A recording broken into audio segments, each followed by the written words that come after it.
espero que sim. Então, hoje o nosso estudo é do Livro dos Espíritos e nós vamos falar sobre a fatalidade e o conhecimento do futuro, tá certo? Só que antes da gente iniciar, como sempre, a gente vai fazer a nossa prece, tá bem? Então, vamos acalmar o nosso coração, elevar o nosso pensamento e que Jesus, nosso mestre, nosso guia, Luiz Sérgio, nosso patrono e todos os nossos amigos espirituais abençoe o nosso estudo de hoje, que a gente consiga entender sobre os ensinamentos e que abençoe a cada um de nós. Que assim possa ser, graças a Deus. Então, vamos começar na questão 851 do Livro dos Espíritos, e Kardec pergunta: haverá fatalidade nos acontecimentos da vida, conforme o sentido que se dá a esse vocábulo? Quer dizer, todos os acontecimentos são pré-determinados? E nesse caso, quem vem a ser o livre-arbítrio? Então, a gente sempre tem dúvida, né, se na nossa vida nós temos verdadeiramente o livre-arbítrio ou se é tudo uma fatalidade em função daquilo que nós devemos passar aqui na Terra por causa do nosso planejamento reencarnatório. E a doutrina espírita nos diz que a fatalidade é referente à escolha que o espírito fez antes de encarnar, né, relativa a uma prova ou outra. A gente, antes da gente reencarnar, nós não temos ali o livre-arbítrio de escolher participar do nosso planejamento reencarnatório? Pois então, nesse momento eu não estou exercendo meu livre-arbítrio? Sim, eu estou exercendo meu livre-arbítrio no plano espiritual, escolhendo como será o planejamento das minhas provas, a minha família, em que condições eu vou vir, as situações que eu irei passar, e isso vai fazer parte do meu planejamento que eu ajudei a construir, certo?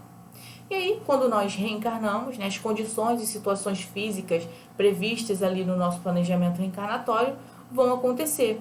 E isso, quando eu estou na Terra, é uma fatalidade, né? Porque é algo que vai acontecer independente da minha vontade encarnada. Porque eu tive vontade para atuar nessa fatalidade quando eu estava desencarnada na condição de espírito errante.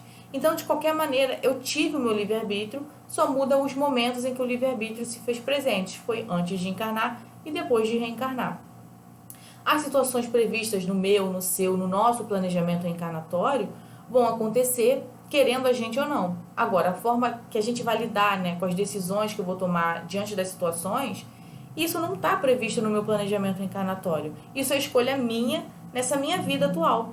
Por exemplo, né, se eu escolho no meu planejamento reencarnatório nascer num meio propenso à criminalidade, isso vai acontecer. Eu vou nascer num meio propenso à criminalidade, isso está previsto no meu planejamento reencarnatório.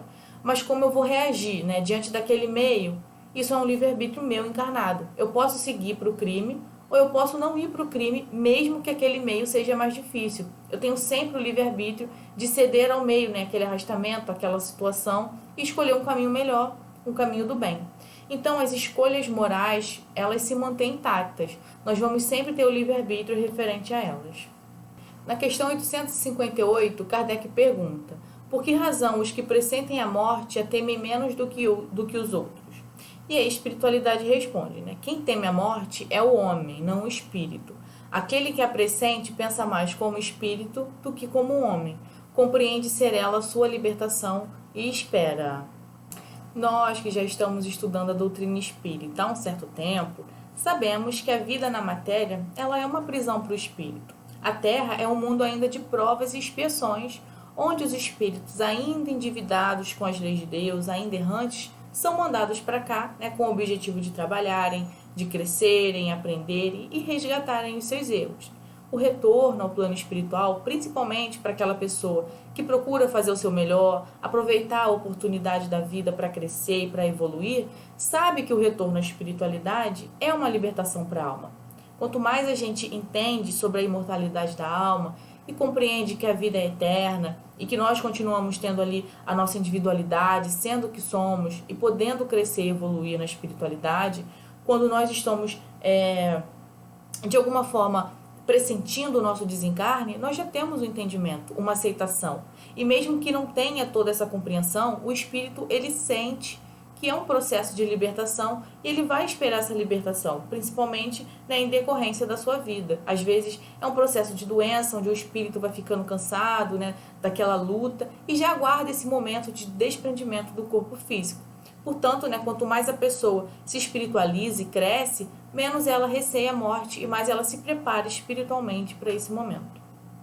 Na questão 861, Kardec pergunta: Ao escolher a sua existência, o espírito daquele que comete um assassínio sabia que viria a ser assassino? Não, né, galera? O espírito nunca vai ter um planejamento reencarnatório para o mal. Não há planejamento negativo. Não há planejamento para que alguém mate alguém, para que alguém machuque um irmão seu, para que alguém pratique o mal. Todos os planejamentos são feitos para que nós possamos vencer. A liberdade de escolher entre praticar ou não o mal depende daquilo que eu vou fazer diante das situações da vida. A vida me proporciona inúmeras condições e situações. Como eu vou agir diante delas, isso é livre-arbítrio. Então, qualquer atitude nossa para o mal não é planejamento, é escolha.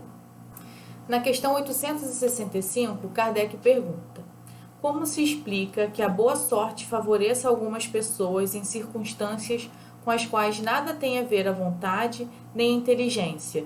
No jogo, por exemplo.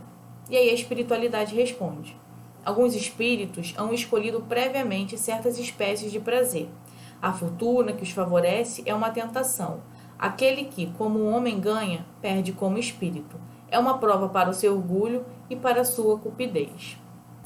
Então, através do nosso planejamento reencarnatório, nós podemos solicitar várias condições aqui no mundo material e nem sempre escolhemos só a dor e o sofrimento, né?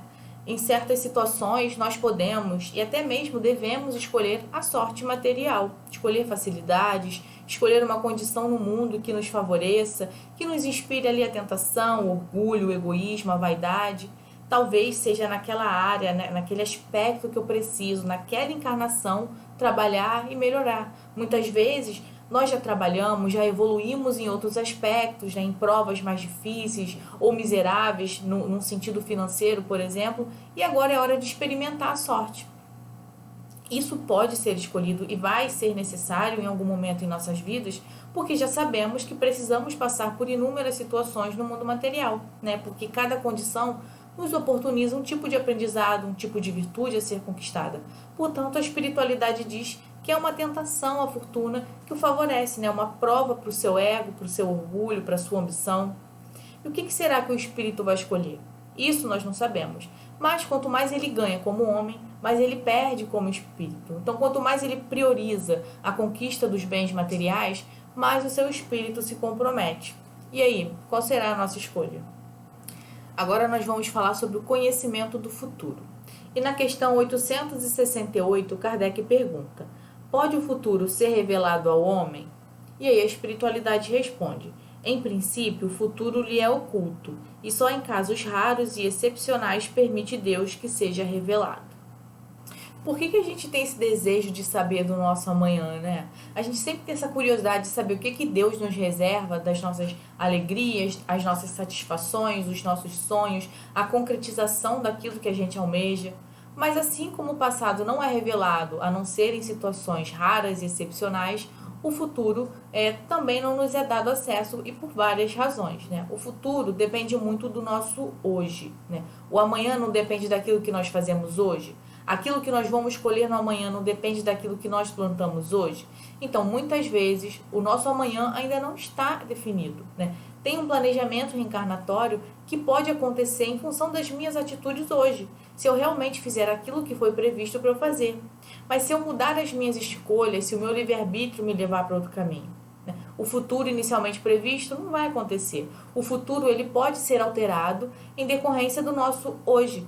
Além disso, Deus também não permite que a gente saiba do nosso amanhã, porque se nós soubéssemos, nós não iríamos mais trabalhar por ele. Iríamos cruzar os braços e dizer: isso vai acontecer de qualquer jeito, né? Para que eu vou agir ou deixar de agir? Então, Deus sabe que nós somos muito imperfeitos e que o conhecimento desse futuro, né, na condição atual, né, que nós nos encontramos, nem sempre seria benéfica. Mas em casos raros e excepcionais, né, em função do merecimento e da necessidade de cada um, esse futuro pode sim ser revelado, né? E é por isso que nós temos na história alguns exemplos de pessoas que tiveram acesso à informação do futuro, como, por exemplo, os médiuns proféticos não trouxeram profecias para toda a humanidade. Nós mesmos, né, durante o nosso sono, né, durante o desdobramento do sono, acessamos também pressentimentos, informações futuras. Então já vimos que é possível, né, isso acontecer, mas não é algo que está aí para todos que quiserem. O futuro não está aberto como um livro que nós acessamos na hora que a gente desejar. E agora, para finalizar, a questão 871, Kardec pergunta: pois que Deus tudo sabe, não ignora se um homem sucumbirá ou não em determinada prova. Assim sendo, qual a necessidade dessa prova, uma vez que nada acrescentará ao que Deus já sabe a respeito desse homem? E a espiritualidade responde: isso equivale a perguntar por que não criou Deus o homem perfeito e acabado? Por que passa o homem pela infância antes de chegar à condição de adulto? A prova não tem por fim dar a Deus esclarecimentos sobre o homem, pois que Deus sabe perfeitamente o que ele vale, mas dará ao homem toda a responsabilidade de sua ação, uma vez que tem a liberdade de fazer ou não fazer. Dotado da faculdade de escolher entre o bem e o mal, a prova tem, por efeito, pô-lo em luta com as tentações do mal e conferir-lhe todo o mérito da resistência. Ora, conquanto saiba de antemão se ele se sairá bem ou não, Deus não pode, em sua justiça, punir nem recompensar por um ato ainda não praticado. Então, Deus, mesmo sabendo, como o homem vai agir, ele não pode, como muito bem disse a espiritualidade, ele não pode recompensar ninguém ou punir ninguém por um ato ainda não praticado.